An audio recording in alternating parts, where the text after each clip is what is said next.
Buonasera e ben ritrovati a un nuovo appuntamento con l'informazione di Telefriuli. Si è spento questa mattina Don Pierluigi Di Piazza, il prete degli ultimi e fondatore del centro di accoglienza e di promozione culturale Ernesto Balducci a Giugliano. Aveva 75 anni ed era malato da alcuni mesi. È stato assistito fino all'ultimo dalle suore da Paolo De Ana, infermiere in pensione. Testimone di cultura, della non violenza, della pace, della solidarietà e dell'impegno civile, così lo ricorda il centro. Nato a Tualis di Comelians il 20 novembre 1947, era prete dal 1975. Nel 1989 aveva fondato il centro Balducci. Con costanza e rigore, commenta la comunità parrocchiale di Giugliano, ha costruito percorsi di pace, di giustizia e solidarietà, condividendoli con tante persone, facendo crescere il centro Balducci da un'intuizione nel lontano 1989 a una realtà conosciuta e apprezzata oggi in tutto il mondo per la sua accoglienza e per la sua forza di diffusione culturale.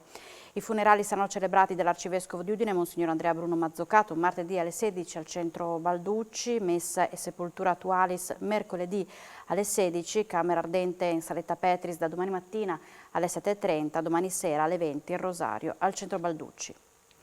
Don Pierluigi Di Piazza, qualche ora prima di spegnersi, nonostante le poche forze, ha battezzato una sua nipote. Questo è uno dei ricordi più toccanti delle ultime ore di vita del prete a capo del centro Balducci, che viene ricordato da Suor Marina e da uno dei tanti volontari che l'ha affiancato nella sua attività. Da poco più di 3 ore è volato in cielo Don Pierluigi Di Piazza. Siamo nella sala Petris, quella che ha ospitato tanti incontri da lui moderati. Fin quando ha potuto Don Pierluigi è stato presente. Ci sono 2 episodi, l'ultimo è veramente un dono d'amore. L'ultimo dono d'amore è stato sicuramente il battesimo della nipotina, venerdì. Prego. Madre. Sì. Insieme alla famiglia questo battesimo del pronipotino era un desiderio della famiglia, della mamma e anche di Pierluigi di battezzare la nipotina. E venerdì pomeriggio, con tutta lucidità, con tutta la sua disponibilità e partecipazione, ha dato sì, facciamo il battesimo al suo fratello, chiama la sua figlia col bambino e la famiglia. Così in 2 ore abbiamo preparato tutto, la famiglia aveva già preparato tutto, la bambina di 3 anni.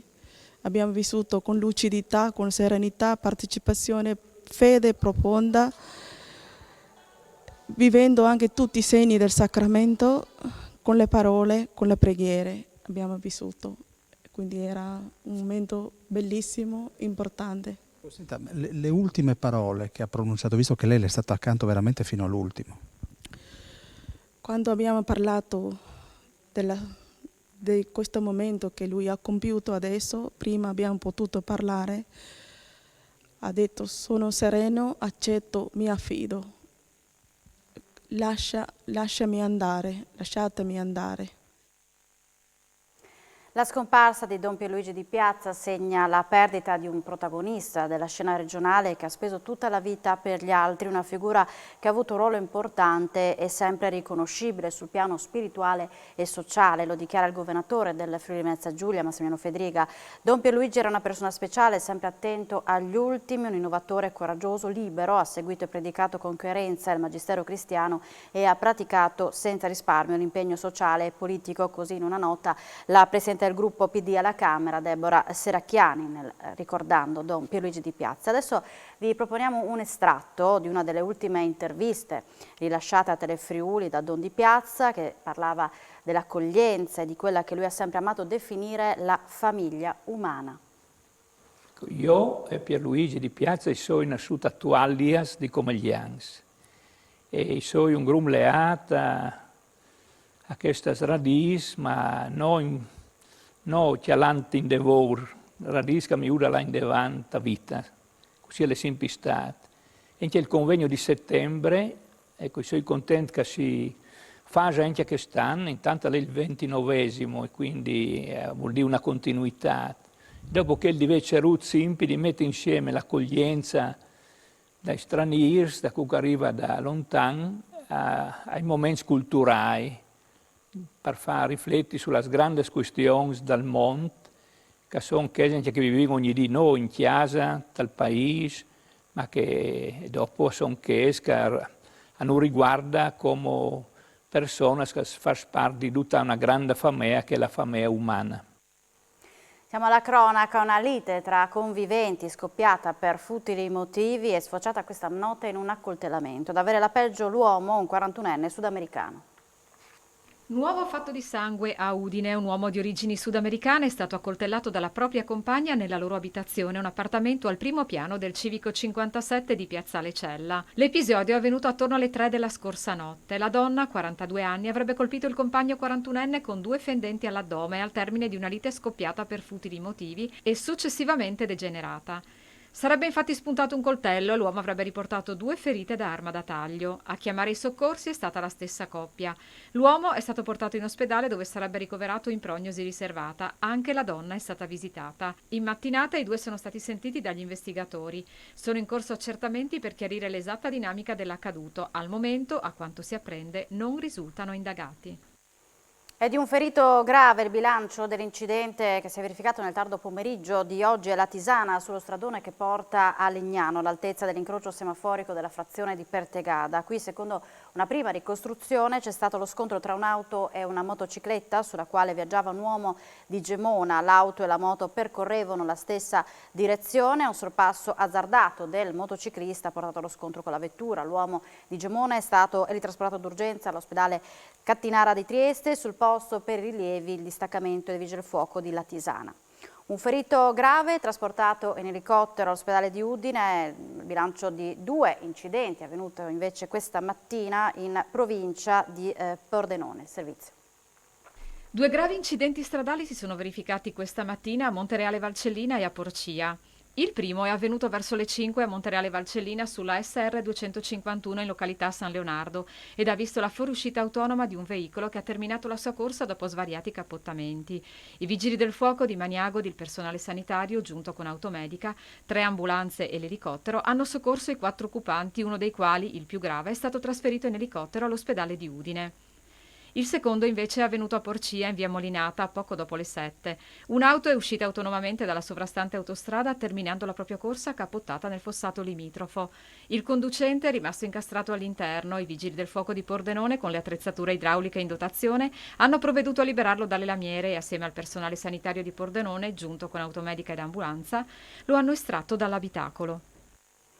Un 27enne è stato trovato senza vita in casa dalla compagna. L'allarme è scattato intorno alle 19 di ieri in un appartamento in via Monrupino, laterale di Viale Trieste. La giovane ha chiamato il 112 che ha inviato sul posto il personale sanitario, ma per il ragazzo non c'era più nulla da fare. Sul suo corpo diverse ferite provocate da un'arma da taglio. Le volanti della Polizia di Stato hanno subito avviato le indagini per chiarire quanto accaduto. Sul posto anche la Polizia Scientifica e il magistrato di turno. Un incendio si è verificato a San Giovanni nella Tisone. L'allarme è scattato questa mattina alle 6:30. In fiamme una casetta in legno all'esterno di un capannone commerciale. È intervenuta la squadra di distaccamento dei Vigili del Fuoco di Cividale, supportata dall'autobotte giunta dalla sede centrale di Udine. Il pronto intervento dei pompieri ha evitato che le fiamme si propagassero ad altre strutture in legno adiacenti a quella incendiata. Nessuna persona è rimasta coinvolta nel rogo, le cui cause sono ancora in fase di accertamento. Ed ora i dati della pandemia: 429 nuovi casi e un decesso in regione. Le persone in terapia intensiva scendono a 5, mentre i pazienti in altri reparti risalgono a 145. Nel dettaglio, su 1439 tamponi molecolari sono stati rilevati 100 nuovi contagi, sono 2061 i test rapidi antigenici realizzati, dai quali sono stati rilevati 329 casi.